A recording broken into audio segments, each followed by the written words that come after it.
ametene jouer kalo kile saba samba fla ani mogan saba amnu sogondo ana mali kuna funi bololo sirofe amba fo bela jirali nyantuma o bismillah o ka kuna funi keneka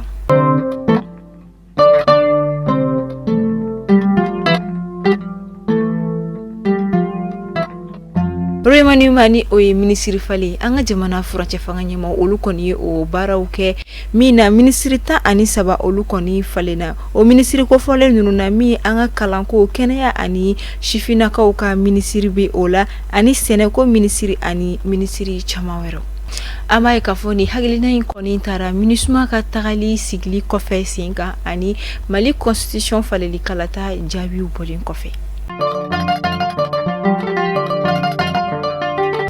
ni aleni sevare redu gonna che kilo duri kunungo kare jouer kalo klefla samba fla ani muga ani saba bi kane waldo taraka nyashi yenoma kere ne la tintigila kawuma igaro ka fo mafla kon uluni turala ni kele ale policier ni kele ale gendarmerie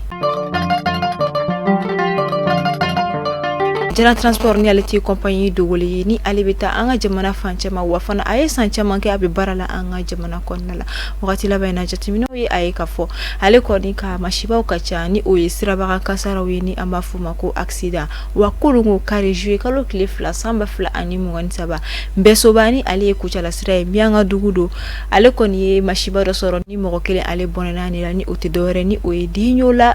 duguti la kai ama fo alaka hin ke ba magatoy alaka enfama ni nyoko nyakantawma amun sogole tunu anna malikuna funi bololo sirofe ama fo ni be danski ke anga bi dunki barula awni ci akala malikun mana alaka shene faranini awshika